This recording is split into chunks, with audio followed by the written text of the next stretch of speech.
1. You know what? Listen, I just want you to feel the music. What's wrong with you guys? Dude, does music not inspire you? Well, he never danced till he was 21, so... Yeah, nope. Apparently. Nothing inspires me anymore, Sean, except for you. That's weird and sad. That's awesome. Sean's excited about it. Well, I am. He should be excited about it, but I think it's sad that that's the only thing that inspires you. Well, this day and time, and that's really all I have. What about I think it's phenomenal because it makes me feel good. 4:45? 450. 447, yeah. What's going on, everybody? My name is Sean. I'm your host. My name is Kirk. I'm your co-host. Jeremy, permanent guest. Yeah, we're the Rando podcast crew, where we talk about random things with rando people. I was pointing at Kirk this time. I knew he was pointing at Kurt. Yeah, of course. Now, typically, Sean is correct. We talk about random things, random topics, but today's special end of a series. Today only. Yeah, the 1 of 3 series. If you have not listened to the prior 2 episodes, make sure you go back. Go back to 10 and 11. This is number 12. End of episode 12. However, there is a segue. Not segue. Is that the right word? I mean, it's a decent word. I mean, it's a cool word. It's a cool word. I don't think that's the right word. Segue. What are you talking about segueing? No, the whole point of the last 3 episodes is to get to know your Rando podcast crew, right? So the reason why you listen to us, you need to know a little bit about us. I think that's important. Absolutely. And so this is the end of our first series of 3. First series of 3, even though it starts at episode 9, 10. No, 10, 11, 12. Oh, good gravy. And this one is... So much math. I get it. Easy guy. I know there's a lot of math there. I know. And this is the story of Sean. The story of Sean. So today, these dudes are going to interview me. Yeah. Well, we started off with Jeremy 2 weeks ago. Yep. We got to hear Jeremy's story and the amazing things he's done. I mean, just the fact that you lost, over 100 pounds. That's like 2 people. Yeah. Well, not 2 of me, but it's 2 of some people. 2 small people. 2 small people. That's still a lot of freaking weight. It could be a few babies. Yeah. That's weird. Those are few babies. Yeah. Okay. We didn't lose any babies, people. And just no babies. Down, I promise. Down. And last week we got to learn about Kirk. Yep. It's very good episode. Check it out. Kirk's been in the Air Force 24 years, has a great story. Small town Alabama boy. Yeah. Joins the world's greatest Air Force. Thanks for your service, Kurt. Hey. Ended up moving to Europe, moved to North Texas, Georgia. There is a lot of debate on whether or not your daughter is American. Yeah, there's no debate. She was not born in America. She was not, but her parents are American. She's English. So yeah, she would be our English daughter. If she could be. That's our daughter is English. That's weird. Yeah. Wow. These are the other 2 dads, evidently. So that's kind of weird to talk about on the air. Well, y'all did it for her birthday party. Whoa, I didn't do nothing. I did nothing. For her birthday party, y'all got her gifts and said y'all were her dads, which is awesome. Like one of 3 dads. No, you said we were her dads. Yeah, I know, but it was all kind of go together. So it was awesome. She loved her birthday party. So thank y'all so much. Absolutely. Well, I want to get it started off. Jeremy's excited. I am. To dig he's into. got like 50 questions over here. I got notes. He's got notes. You have a pencil? Extra pencil? I didn't. Both you guys got pens. Normally I take notes. I didn't set up for. All right. Got you right here. You don't need to take notes. It's about you. I was gonna say. I hope you don't need to take notes about yourself. I know. Well, so I'm a pretty busy guy. My first question is, where are you from originally? Texas. Well, where in Texas? Isn't that all? I mean, Texas. I'm from Texas. That's all that matters. Yeah, Jeremy said something, I think last week. He said, I wasn't born in Texas, but I got here as quick as I could. No, I said that for Kirk. Yeah, I know. That was me. Yeah. And so it doesn't really matter where I was born. All right. Fort Worth, Texas. There. For the sake of the... actually, Azle, Texas. Azle? Azle's a little town northwest-ish of downtown Fort Worth, Texas. Okay. All right. Great little town. So that's where you were born, or that's where you were raised? That's where I was born. Okay. Where were you raised? Well, I was. My dad was in the Army, so I was an Army brat. and I think I lived in Kentucky for a little bit. Growing up, I was super. You think you lived in Kentucky? Yeah, I did. I think most people that live in Kentucky think they live in Kentucky. Hey, funny story. I got hit by a car in Kentucky when I was a kid. Is that funny? Are you serious? I mean, it's funny now because I'm alive. Is it a bad hit? No. Does that explain this? I think this is beautiful. I think I just bruised my knee. Okay. I don't remember. But you should see the car. It's messed up. The car is messed up. And there goes again. So the car, I think I remember just running out in the middle of the road and then bam. And just mess that car up. Yep. So you went from basically Texas to Kentucky. Yep. And then did you go anywhere after Kentucky? We moved to Grandview, Texas. Back to Texas. Small little town between Waco and Fort Worth, right off of 35. And just a small little town. And I think 4,000 people, Grandview Zebras. I learned a lot in Grandview. I love Grandview. If you've never been to Grandview, Texas. So is that where you finished school? Is that where you grew up? Or I would say I grew up there. I think I left Grandview my freshman year in high school, and I moved to I moved to Cleveland, Texas, and I was there for 1 year. And then after that, I moved up to North Texas, where I went to high school, and that's kind of where I planted roots. Okay, for at least 3 years. So I have a question when it comes to that. You went up to Grandview, right? Yep. What in high school? What were your interests? Did you play sports? Did you? Dude, what did you look do? at this body, bro. That's why I'm asking the question. Of course I played sports. Okay. What sports? What do you think I played? Jump rope? Of course I did. Do you play jump rope? No, you don't play jump rope. Yeah, what do you call it? Are you trying to make fun of me, Kirk? No, I'm just asking. No, I'm not. Because I like to brag about my jump roping skills. I know you do. That's why I'm asking. Because it's a weird thing to be involved with, right? Yeah. So when I can't remember what grade we were in. What do you call it? What do you call it? Because you don't call it playing jump rope. What do you say? Jump rope. You just saying jump rope. I'm gonna go jump rope. Well, because like you say, I'm gonna go play basketball. Yeah, I'm gonna go play jump football. Rope competition. I'm gonna go jump rope. Okay. I'm gonna practice my jump rope. Yeah, I just want to make sure I say it properly. I'm gonna practice my jump roping skills.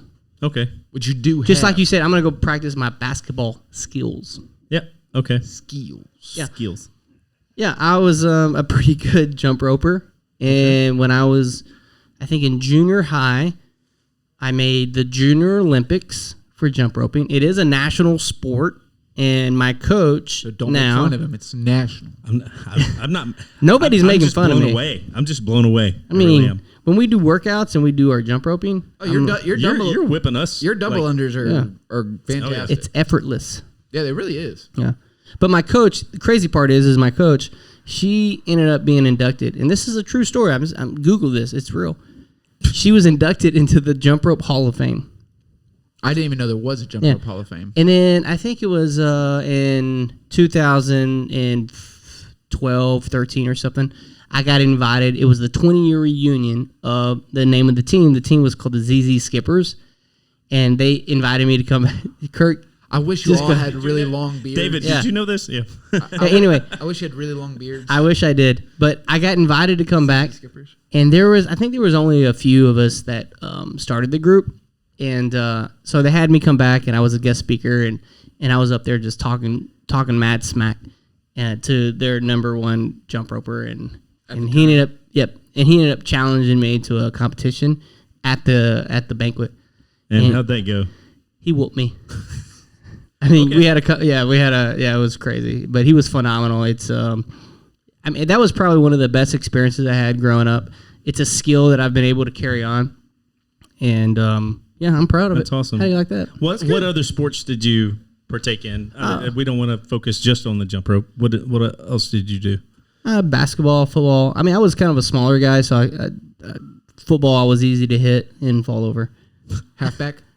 No, I was a wide receiver because I'm quick. You are quick. I ain't got to take that away fast. from you. Super fast. A lot of wide receivers are tall. I'm definitely not tall. Nothing against your height. But you know what? You don't need to be tall if you're outrunning everybody. This is a fact. Yeah, the quarterback just got to lob it up, and I'm so far ahead of everybody. But not anymore. I can't run that fast. Hey, but you were fast then. I was super duper Jeremy fast. whips us on the run. I wouldn't say that. Oh, you do. So- 15-pound vest running ahead of us. Yep, you got it. So, So with all the moving around, did you find it hard to like stay into sports and like acclimate to a new team when you moved to different places? So I didn't move a ton. My dad, he was in the Army Reserve, so it's different from active duty where we weren't running moving every 3 to 4 years. But it's not hard for me to meet people, so I was always out there in the community doing different things, meeting people. So I don't think it was ever hard for me. That's good. I mean, because I know there's a bunch of people like they move a lot and they can't make friends very easy and stuff like that. So I think that's a skill in itself. Being able to talk to people, meet new people, make friends easy. That's a hard skill. Hey, we all know that's not Sean. Like Sean's the guy who goes and meets everybody in the neighborhood. Right, but I didn't know if he was like that when he was a kid. No, he may not have been, but some people grow. I was super outspoken as a kid. I'm not that outspoken anymore. No, not even a little bit. Really? Nope.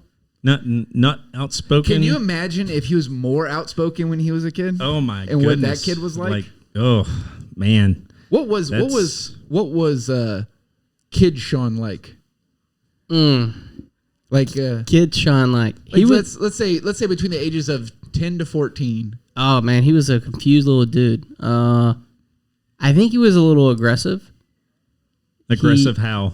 Like an angry aggressive? Yeah, I think there was some anger in there. Yeah, I would agree with that because I had a little man syndrome because I was a little dude. You still are. Oh, have you seen these guns? I don't want to show them on the YouTube because they're so big. I don't want to take up. I don't know. We can't. We get flagged for showing those guns. Just imagine how big they are. Okay, we're imagining. Yeah, just in your imagination. Just so the biggest guns you've ever seen. That's mine. So where do you think? So let's say 10 to 14. Sean, he's a little angry, little like you said, little man syndrome. Got a little issue. What changed? What made you grow up to the point where you were like you started going out, meeting new people, getting better out there? I don't think my anger was attributed to my lack of meeting new people. I just lacked the wisdom to control my expression, if that makes sense. Yeah. Right. So I was always outwardly spoken because if I see someone doing something wrong, why wouldn't I say something? And I think maybe at the time I just didn't know how to communicate that, and which my aggressiveness sometimes translates into he's an angry guy, and this is human nature, right? You match emotion with emotion, and if people see me quote unquote being angry, then they're gonna come at me with anger, right? Aggressive to aggressive. Exactly. So, and whereas maybe sometimes I really wasn't angry, maybe I was an angry person, but I don't think I was being angry at the time. But then when someone came at me in that manner, obviously anger to anger, and then I would turn into this angry kid. So Sean was angry. Yeah, I'm angry now because you're talking. It's crazy because I'm hangry all the time. Hangry. I am hungry a lot. I've seen him hangry too. So you're talking about the your expression, aggressiveness that you had. How do you think that's impacted you in later life? Like, how do you think that's helped to define you later on? Because we don't see that. I mean, we know you're outspoken at times, but we don't see the aggressiveness. So, how would you say that maybe affected you?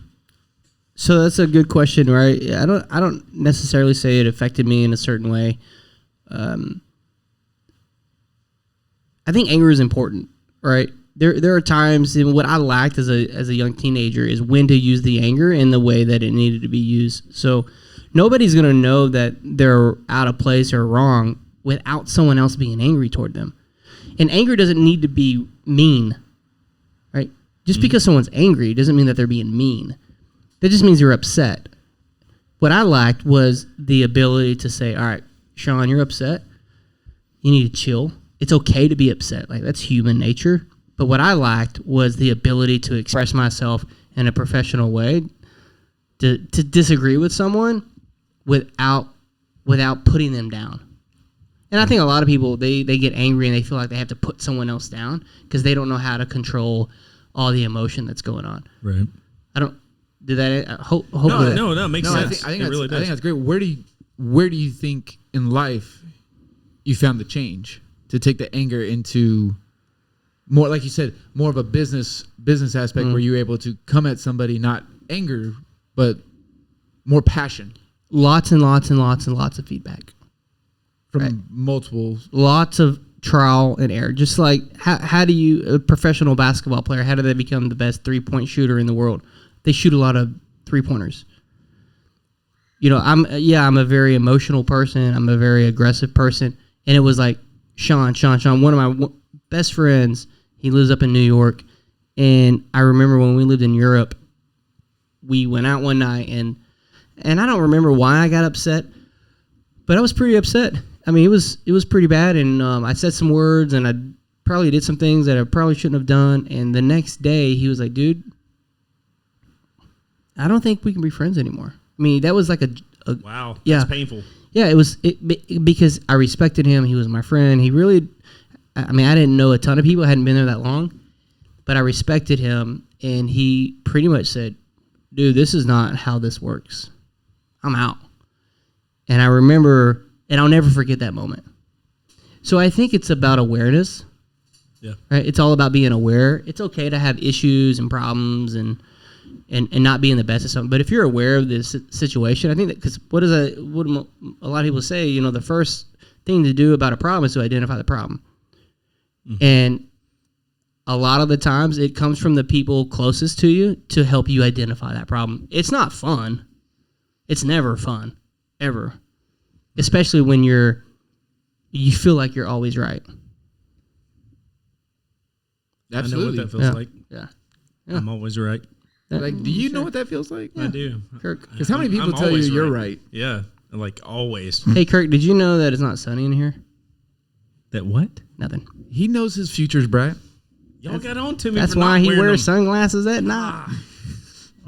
So just out of curiosity, because we know what I do, we know what Kirk does. What do you do? What is your profession currently? Tell us about Sean. Yeah. I'll keep this short because you're going to get me on a soapbox if we get too... Yeah, we're not going to go hard on it. Just so everyone knows where you're at in life. Yep. I've been in the Air Force just under 20 years. In August, I hit 20 years. Thank you for your service. Appreciate it. And thanks for the support. Appreciate that. And I work for a recruiting service, but currently I'm in a position where I work at Air Force headquarters, marketing and advertising, where I manage a lot of experiential marketing events. So anytime you go to an event, if you see the Air Force there, and we're there to engage and hang out and just communicate, and we have these big old trailers that are custom designed to help educate the people on the Air Force, those are the type of events that I'm involved in. Kind of like NASCAR. Yeah, NASCAR. Oh, Bubba Wallace. Yep. So I'm involved. Yeah, I'm involved in that program. It's been a pretty cool program. Bubba Wallace does a great job of, helping promote the Air Force. I mean, he's an athlete just like any of them, and he's got a great story. So if you're listening and you want to know about Bubba Wallace, check out Bubba Wallace's Instagram, or I don't know what his pages are. How long have you been doing that part, the marketing? So I came into recruiting in 2011. I was the Air Force recruiter out in Longview, Texas, for about three and a half years, and then I went from there to Patrick Air Force Base, where I was the squadron marketer, if that makes sense. The squadron typically has around 6 to 8 typically around 8 flights, and each flight contains about 6 to 8 recruiters, where my job was to help design, execute, and promote local marketing programs, marketing campaigns. So I did that for about 3 years, and then I got hired to come up to big Air Force, big National Air Force, where now I control the national programs. That's awesome. Yeah. That's so really cool. Since 2011, 2020, 9 years. 9 years. yeah, a couple years. And I'll say this is probably one of the best jobs I've ever had. And you have the best neighbors, like anybody. So, like I said, You got some. one of the best jobs I've ever had. You got some really creepo neighbors who just show up and don't leave. My true That neighbor, would be Jeremy. next door, he's actually pretty cool. There is this other guy down the road, kind of creepy. Apparently, last week he said that he's got cameras in my house And you wear sunglasses that night. because his future is so bright. I'm cheap. You know I don't have cameras in your house.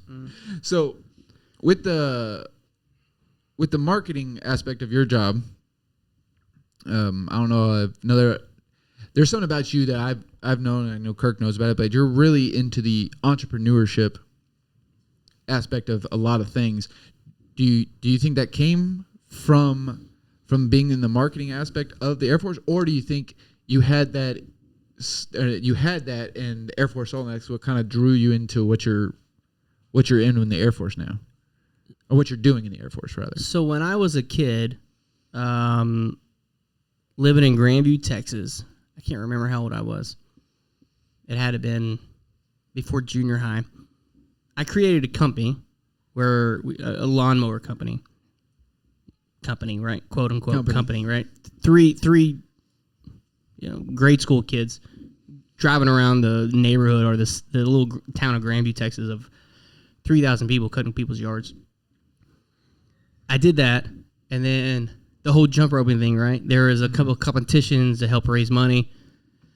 I remember being the top guy to raise money that was toward nonprofits.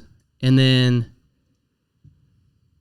I remember when I joined the Air Force thinking, and I don't know why I remember this, but coming to basic training, I had always wanted to be a recruiter.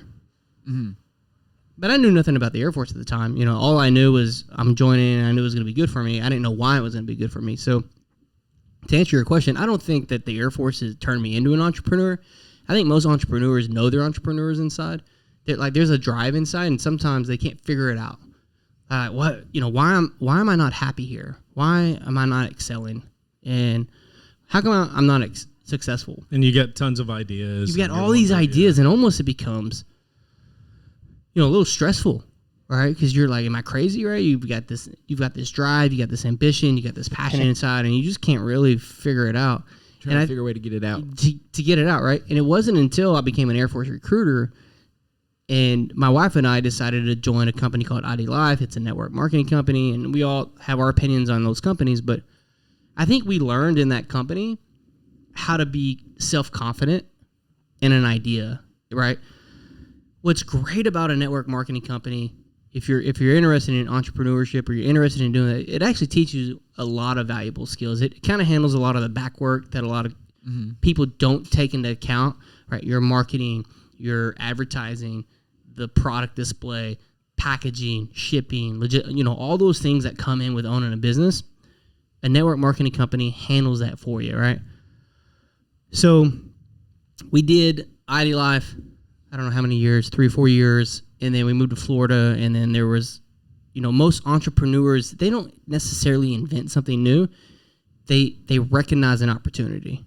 Mm-hmm. They're super aware because they're always thinking. Right. In my brain, I'm always thinking, I'm always looking, I'm always trying to figure stuff out. And there was that aha moment. I'm like, oh my gosh, I see an opportunity here. Okay.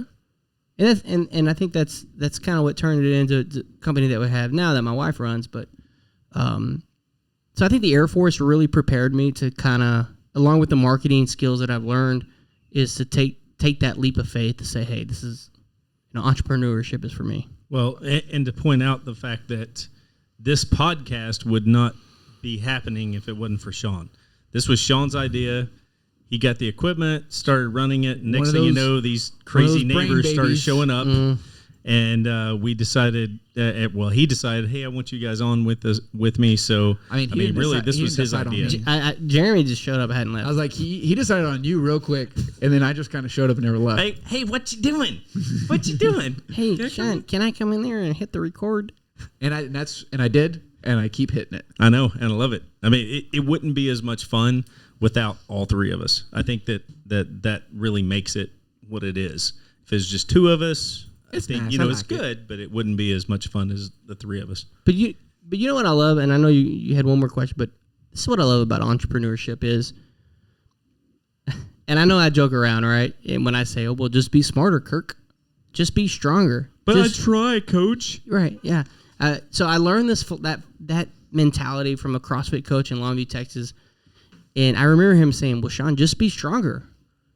I don't know what the movement was, I don't know what the weight was, or the workout. And he just said, just be stronger. And I thought, yeah. So that would do it. That would do it, right? If you're stronger, or if you're smarter, or if you make better decisions, your life just works out better. And when I was a recruiter, I would meet all these young people that wanted to change their lives for the better. in my head, screaming was like, then make the change. Be smarter. I couldn't say that. Now I say it to you guys all the time, right? Because it feels good. But that's right. Well, he's not trying to recruit you for anything. I'm not trying to recruit you. No. I'm done. But I'm old. I'm just going to stay at home. You've been recruited. Yeah. He recruited me for the podcast. That's it. But when, I understand there's people that are put in certain situations where they can excel faster than others, which is great, but sometimes you just have to bite the bullet and take a leap of faith and be smarter. Kirk? We're gonna hit something real quick that Kirk's super excited about. But before we do, I want to ask you a question. It was a question that was asked to be asked. Oh. And the question was, so you might have already answered it but I'm going to ask it anyway. So because of your entrepreneurship, you did this when you were young and you started real early. What was the first thing you ever sold? Oh man, you're gonna make me think. How about this? We'll come back to it. I'll give you some time on it. But just keep that in your head. That's gonna be the finishing part of this because it was a question to be asked. Does it have to be tangible? Nah. I mean, because think about it. As we're kids, we're selling stuff all the time. We're selling the idea that I need a cookie to your parents. I just took that cookie. I sold it. I sold that idea to myself. I didn't need that cookie. Okay, let's come back to it. Let me think about it. So we had. I'll start in. I'll let you ask the question. Working out, like running and doing that stuff. We hear some very interesting stories. We really do. Sean really opens up when he's exercising. When he's tired and fatigued. When he's tired, when we've worn him out. So this one really, I think, piqued both of our interests. So Jeremy, no, go ahead. No. I feel like y'all have a text message between each other. No. You knew this was coming. You knew it was coming. You were like, I shouldn't have said anything. So we've talked about it a couple of times, but we know like both your parents are musically inclined and they still work with music, correct? Yep. And at some point growing up, you yourself thought you were going to go into music. Yeah. But your music style of choice was some techno, and house party. Oh goodness. Glow sticks. I'm never going on a hike with you guys again. Glow sticks and going to raves and wearing cast masks. I didn't go to raves. Okay. That's not what you told me. So you're like, so oh yeah, I was sticks? raving and glow sticking, and I had all the moves. I might have been raving, but I didn't go to no raves. Okay. So where did that come from? Where did that music, that the techno music, come from, and where did it go? Where is it now? Well, think about it, right? There's a lot of for you. All right, well, where's it for you? There's a lot of energy in techno music. There's a lot of different, and I can't tell you specifically on why I like it, but there's a lot of energy. And we've worked out together, and we're listening to some songs that have some good beats, and then all of a sudden they start cussing, right? I'm not a big fan of vulgar in music. I'm not a fan of screaming. I grew up with a musical background, and I think with techno music, and not not the crazy techno. Yeah, that. So not the crazy techno music, but I guess I'm going to open up the gates here, but more of a trance music, right? Where it's a simulation of, like I grew up. Come on, here we go. I grew up playing the trumpet. Right? Okay. So those high-pitched trumpets, those high-pitched sounds, and Sandra knows it, when we put on some old classical music or some jazz, I get super excited with the trumpet, the baritones, all the different music that comes up. Super excited. And I guess maybe trance music and techno music just brings another level of energy. So I don't know. It pumps me up. I get excited. I brainstorm. I start thinking. When we're running and y'all see me speeding up, that means I got a good song going on. So where did that go? Oh, it didn't go nowhere. Well, because there was a point where you thought you were gonna. Oh well, that's all right. That's a simple question. So, it all comes down to money, right? Right. Okay. Right. So, I went to a recording studio. My mom is in the music industry. She introduced me to a recording studio and said, "Hey, go hang out. You're a fly on the wall. You don't talk. You don't speak. You learn." Because it's very expensive to record a song. Mm-hmm. So I went and I just sat there and I learned. It was awesome, and that's probably why I get into the tech stuff, right? All the microphones and I like to push the button. I like to push the button. And Jeremy, don't push the button. yeah, don't push nothing.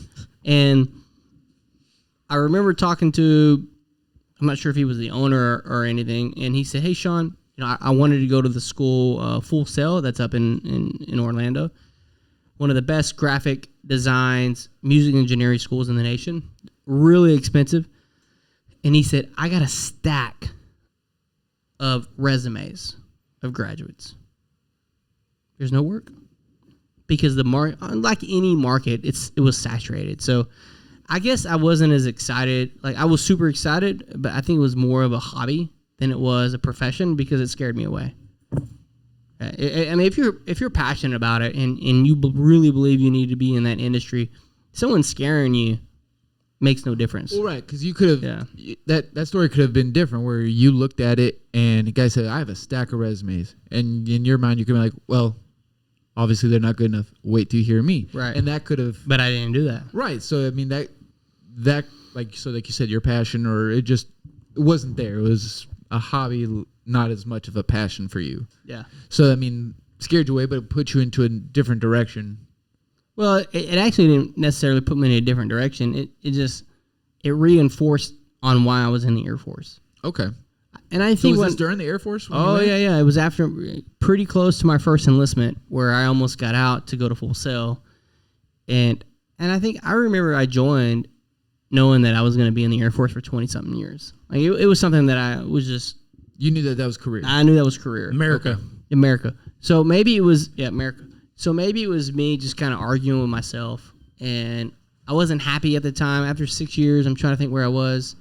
But I think I wanted something more challenging and something more, I don't know.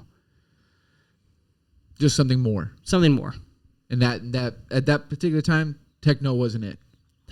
Sure. Yeah. So I think probably around, a little bit later than that. That was probably like early 2000s. But tell us about your family life now. Tell us, married. Tell us about your life. Well, I got a hot wife. Okay. Yeah. Super hot. And super supportive. Supportive. If you don't know some of these pictures and the Facebook stuff. Yeah. Yep. Well, it comes from her. Yeah. She's amazing. So I'm married. I think what they say. One day you're gonna wake up and you're married. That happened. It happened yesterday. It I really woke up did. yesterday. So I was stationed. There it is. I was stationed in Boston, Massachusetts, and she was there. She's from Sweden, and she was there as a nanny. And we went out on a date, and then all of a sudden I'm married like a year later. So the date never stopped. It never stopped. I got mad game. I can get why you married her. Still question to this day how she felt reciprocal. Bro, I told you, it's all about the game. I don't know. I heard he got her drunk. I got mad game, bro. Is that what happened? Okay, yeah. I think it was the drunk part. This is what you do, right? If you're interested in a girl, if you're out there and you're listening, you're single, this is how you win over a girl. You make her mom smile. Yeah. Was her mom around? Nope. So how'd you make her smile? I had to fly to Sweden. He flew. Hey, that's dedication. Actually, I did fly to Sweden. I would fly to Sweden too. That's dedication. If you meet a woman that you love that gets your attention, you'd fly to Sweden too. Oh, absolutely. I didn't have to fly to Sweden. I had to drive to Mathis. And then you meet where's you meet Mathis her at? Mathis what? Oh, Mathis, Texas. It was very, very tiny. Oh. I did not like so. So you didn't have to fly across the pond? No, I had to drive like an hour and a half. Oh, that's tough. I can't believe it was tough, man. But if you met her mom, you can see that. Like, she's got a smile that's amazing. Like, I can see that. Like, you were probably like, at that point, I'm sold, right? Well, yeah, she does have an amazing family, so that kind of helped the situation. And it does help. Yeah, but I just got blessed. I'm blessed. I'm lucky. Right time, right. I don't know. We met on Match.com. Oh, did you? Yeah. Oh, I did not know that. There we go. That's new information. I thought y'all met at a bar. We did. From Match.com. At Chili's. Chili's bar. Okay. Did you have the baby back ribs? No, they are good though. Everybody knows you don't have ribs on the first date. No, that's the worst. I did do some tests though, and she passed the test. But she's a salesperson also. Wait, what were the tests? We need tests? to know. What were these tests? I wouldn't date a girl if she didn't drink beer. Okay. She had a beer with me. Okay. Guess what she doesn't drink now? Beer. Yeah. You can date a girl that drinks beer. You're not gonna marry her. I know she doesn't drink beer. I mean, she'll drink a beer if I just gotta sell it right. I'm like, hey, you thirsty? Here. Okay. It's hot outside. She's Drink like, this. But she'll never say, "Oh, I'm craving a beer." She'll drink a beer after she's had a couple wines. And probably after having to deal with you all day. Dude, that's not very nice. I have to, You're welcome to leave. Yeah. Bye. No. Just kidding. So, what was another test? Beer test. Actually, that was the main test. The beer. That was the beer test. That was the main test. She was already hot, and she drank beer, and then it was one of those things. And I remember there was one night we went bowling, which she beat me at. But on the way back, Sandra's a very affectionate person, handsy, and I'm not. And I remember driving. Sandra. Yeah, we're driving back, and she, like any other man would enjoy. You're driving, and someone reaches over, and they're massaging your neck and stuff. But me, on the other hand, I'm like, oh gosh, just don't touch. I'm driving. Just let's just chill. Let's just hang out, right? So it bothered me, and in my head, I don't know how long we've been dating. But I'm thinking, well, here we go. I got to break up with another girl because she's just too handsy. Because she's put her hand on my neck. One thing that like 99% of men are like, yeah, that's awesome. Sean's over here like, I didn't like all the touchy feely. That's not. I don't want your hand on my neck while I'm driving. Stop touching me, woman. Stop touching me. So we went we were living in Boston, and we had tickets to the Celtics game. And we met. I can't remember the bar we met at. And we met for a beer before we went to the game. It was bugging me, and I was like, well, this is it. This is the last thing we're going to hang out, and I'm going to tell her that it bothered me because I'm outspoken, remember? Right, yeah. Yep, right. outspoken. But, so we got there, we're having a beer, and I said, before we even get inside into the arena, I'm like, Sandra, I got to say something. She's like, what? I go, so the other night, I'm driving, you put your hand on my neck. I'm not a touchy-feely guy. I just... whatever. I go, it bugged me. And she goes, okay. I'm like, huh? Huh? Yeah, she's like, I didn't like touching you either. No, you're stupid. She's like, okay, cool. You don't like it. Huh? Just mess with your mind real hard. Right, and in my head, I'm like, what's going on? So much for breaking up with her. And then I go, and then you woke up the next day and they're married. No, hold on, we're getting there. And then that was it, right? So she hooked me there because she was super simple. Fast forward, we'll tell this story. How far? Fast forward, I think to Thanksgiving. My mom came up. My mom fell in love with her, and then my mom goes home, and then Sandra tries to break up with me. Sandra. Because of the whole Match.com thing, because of the online thing, she had literally signed up when we had met, and then I was getting off, and she was like, "Oh, I want to meet other people. I go back to Sweden next year. This is not serious. Blah blah blah. The whole thing." I'm like, "All right, see ya." She said, "What do you mean, see ya?" I'm like, "That's not how I roll. I don't date girls that are dating other people. You're in or you're out. You're in or you're out." And she started to bawl like a little girl. And then I got her. You're like... hook, line, and sinker. I took it away. And then that was it. And then I was married the next day. The next day? No. No. Oh. Then he went to sleep and woke up and realized he was married for a couple years. Oh, yeah. I went to sleep. And that was all the beer. Yeah, and then like a year later, because that's when I became a recruiter. I had to go to school. So there were some other things. But in our heads, like that was it. Yeah, that's awesome. Oh, I love it. That's so basically, you guys knew you were meant for each other the day after you made her cry. Yeah, look at me. Okay, just making sure. I'm beautiful. No, he made her cry and she didn't leave. Yeah, that was it. That's good. So I know a good test. Good test. I don't know if people know this movie, but it's The Bronx Tale. It's the unlock the door test. It's where you. Yep. It's really hard. I to do know that that test. It's really hard to do that test now because you do it with the clicker. But the test is you have an old school car and you had to use your key to unlock it. Mm-hmm. You go around, you open the door for the girl, and you unlock her door. You let her in, close it, and you walk around the backside. That way, you could look in to see if she reached over to unlock your door. Unlock your door. And if she unlocked your door, she's a keeper. Knew she was a keeper. And if she didn't, you're like, psh, out. See ya. Time to go. Man, that's a good one. It was a good test. Luckily, I didn't have to use that test. But yeah. Oh, I've used that test. I've used that test before. Now we're well I still beyond use that. it. Oh yeah, it's a good test. It's a great test. I've got a Jeep. Mine's not like that. Yeah, it's a great Mine's test. old school. It's a great test. Yeah. So, do you have any questions you want to get? Man, I am. Because I there's got a lot that we've covered so far, and so I'm gonna turn it over to you if you still have a question to ask. Cause there's some stuff you brought up and like how. Especially like you were one way and you've learned over multiple times to they can still see you. It's okay. Keep going. So there's things that you've learned from people and they've taught you that made you grow. Is there anything that you can think of, like maybe a certain activity or something happened, like something or an adversity that you can imagine that goes just maybe one time or maybe a lot, some that came through that was an adversity that you had to get through that turned you into who you are today in some aspect? I think the story that I told you with my buddy who said, "Hey, dude, you need to get your stuff together." You think that was like one of your defining? I think it was one of my defining moments. Because it was a good thing. Because I mean, like you said, it definitely changed your perspective on a lot of things, right? Yeah, I'll be honest. I've been very blessed. I've been very, very lucky, and and I know I'm quote unquote bougie. Y'all give me a hard time, right? But yep.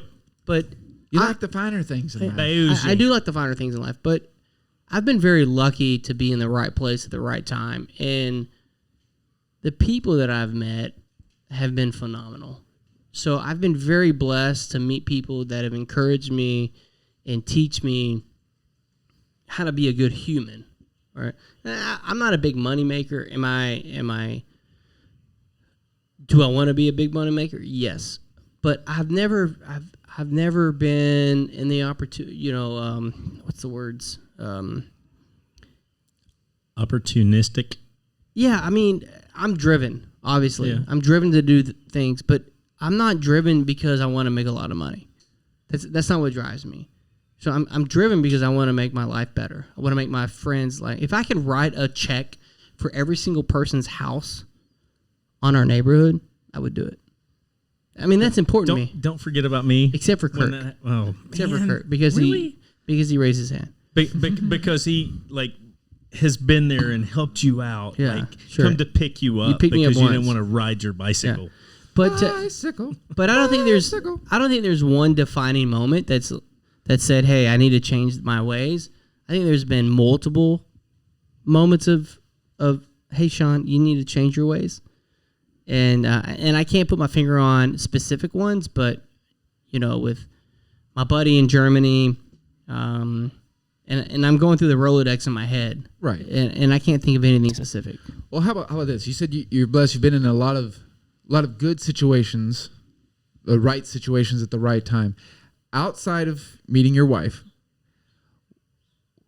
when do you think of a time that was the best timing where you met someone that was the right moment?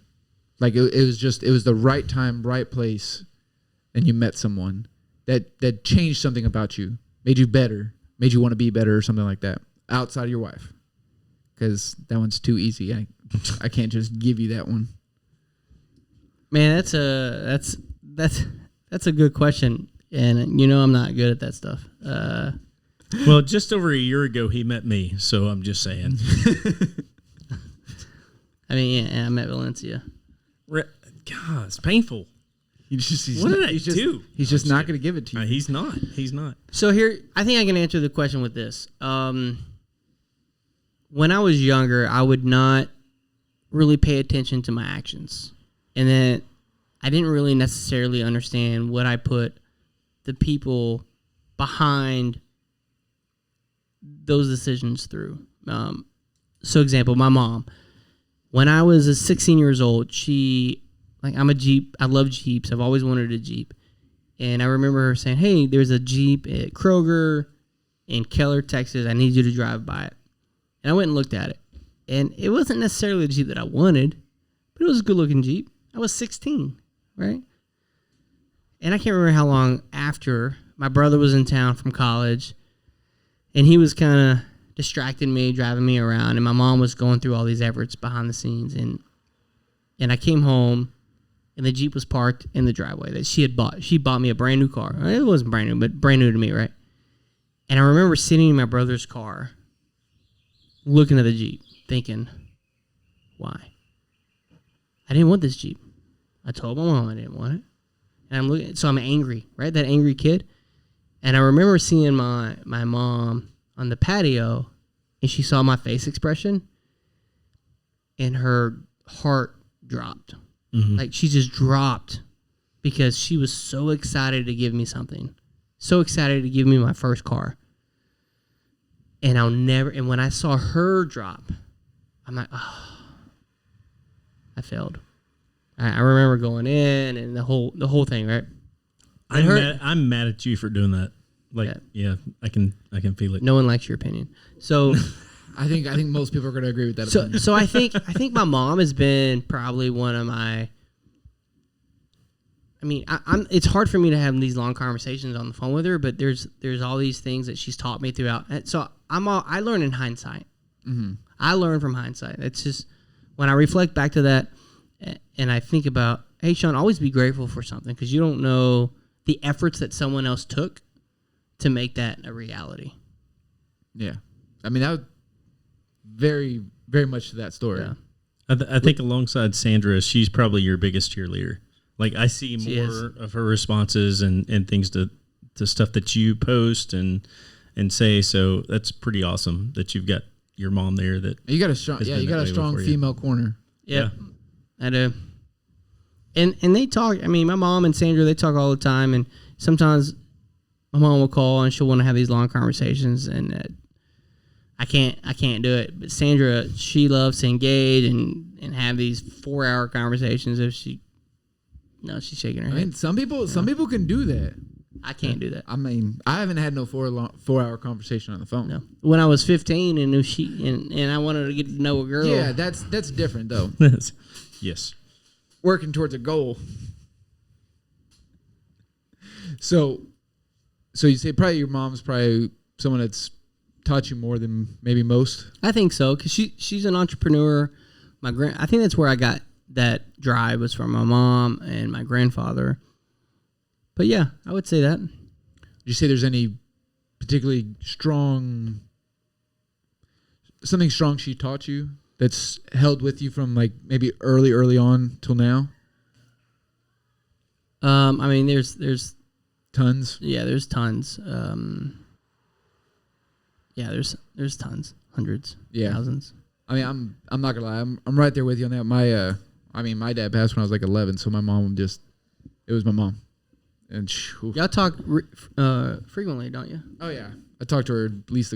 I try to talk to her at least a couple times a week. But she's nursing right now, so I never know when to call her because half the time she's either asleep because she works nights, so I never know when she's awake. So I'm always like, I'm gonna try now. We'll see what happens. But I think it's important to have it's nice to have that parental figure, absolutely. Mom, dad, whatever it might be that you can lean on. I'm 44 years old now. Yes, I'm old. Still talk to my dad several times a week, or my mom several times a week. So, and wouldn't change it. I mean, it's something that I look forward to. So I think that's important for all of us to have that. And then there's some that don't have that anymore. And I can't imagine what that's like. So, yeah. I mean, and also I know my mom was such a great inspiration to me, but my dad, and I think I look back at my parents, and whereas my relationship with them now, even though I'm busier than I've ever been, I've really made more of an effort to to develop a different relationship with them. You know, as a kid, you know, you're looking at them for every single answer. And so it's a different relationship. And my dad, he was an Army vet, and he's been through a ton. And I think a lot of my determination comes from him. I mean, he just had this crazy surgery on his back. And I remember being there when he woke up, and it was not cool. But he has so much resiliency and so much strength and determination to be better. And I think my parents are pretty freaking cool. Even though they may be nerds in certain areas, but we're all nerds in certain areas. I'm a nerd in certain areas, right? I get it from them, but I wouldn't be where I'm at without my parents. That's awesome. So just real quick, I'm going to ask two short ones about your parents. Okay. First was your dad was in the Army. Yep. You're in the Air Force. Yep. When you told him you were going to the Air Force, was he like, what the? Nope. He was all... You ask any Army vet, 9 times out of 10, they're going to tell you, join the Air Force. Is that what he told you? Why is that, Sean? We don't have to go into it now. Don't make me go into recruiter mode. No, not recruiter mode. What was that? Was that it? You told him I'm going to Air Force? My grandfather was in the Air Force. Okay. Dad was in the Army Guard. And I don't want to put down any service, but I just knew that the Air Force was a better fit for me. Okay. So that was a quick one. Now, like I said, I think your mom, from outside of Sandra, but from early on, your mom's been probably your number one cheerleader, number one supporter. Was there anything that you did or went into where she was like, it's not a good idea? Was there anything that she ever said like, I'm not behind that one? Maybe you shouldn't go there. I don't know. I don't think so. Because my mom's only done that once, and it was for one girl, and I was like, why didn't you tell me before? Yeah, I don't think she did. I mean, even if she did say that, and I did it anyway, she was supportive, but I can't think of a specific time. I'm horrible at this game. I mean, it's okay. Can I give an example? Yeah. Like for me, go ahead. That happened that may jog your memory. The first time when I left to go to the military, I got a tattoo. You mean the Air Force? Or Air Force, Yeah. yes. That's part of the military. It's military. I just want to be specific. I got a tattoo, and they came down to visit, and we had a pool in our apartment complex, and I had on a tank top. My mom walks in, and she goes, Kirk, why are you wearing a wife beater? And what is that on your arm? Oh, yeah, a tattoo. Oh, yeah. Yeah, that was it. And I was, at that moment, I felt about that tall. But, it is what it is. You're going to disappoint your parents occasionally, and hopefully they still love you afterwards. I'm going to give you a little bit of time just so I can go with your story. I got my first tattoo, I think I was 18. I got half. I was half. I have these 3 crosses, and I got the outline done. And I went home, and I knew my mom was going to be upset. But I told my mom I was going to get it. But I still knew she was going to be upset. Went her, showed her. She was upset. She's like, God, I can't believe you did this. I mean, it's going to be there forever. 10 minutes later, so when are you going to get it finished? Of course. She's disappointed. Then as a mom, she's like, okay, let me support this. And then supported it 10 minutes later. But she got it in, though. She's like, nah, come on. Yeah. Yep. So y'all gave me some ideas. I don't think there was something, so this example is not something that she discouraged me to do, is she caught me doing. Uh-oh. Okay. Right? So maybe about 6 weeks before I left for the Air Force for basic training, I got popped for drug paraphernalia with a whole bunch of buddies. Yeah, big deal. So I had to come in for a waiver. Yeah, crazy stuff. And I had to spend the night in jail, and she had to pick me up. Ooh. And my mom has never been the one to give me harsh punishment. Like, she's not going to threaten me. Like, the fact of my failure of letting her down was enough. Oh, yeah. Right. I know that feeling. And she knew it. And luckily, I still got into the Air Force. Right. I was supposed to ship for basic training weeks later, and she let me sit in the jail cell 24 hours. It was horrible. And of what I got picked up for was enough. Even though the story behind the paraphernalia, I wasn't doing any type of illegal drugs or anything. It was something that we all had bought that summer prior. But my name was on the bottle on the bottom of the paraphernalia. And when the cops came in and they busted everybody just hanging out, because there were people smoking, and which I wasn't doing any drugs, but my name was on the bottle of the paraphernalia. His name was Skeeter. It was really cool. They were going to give everybody a ticket. Obviously, cops are going to use threats to get people to talk, right? It worked. But the cops were like, "Hey, everyone's going to get a ticket unless people confess whose this stuff is." Nobody confessed, and I stood up and said, "It's mine." And my buddy, one of my best friends, looked at me and goes, "Dude, what are you doing?" I go, "Hey, it's ours." So I was guilty because I stood up, right? I don't know if I ever told my mom that part of the story. She's gonna hear it when she listens to it. She's gonna hear it now. But I remember, so I took the fall for everybody, and then, actually, I didn't.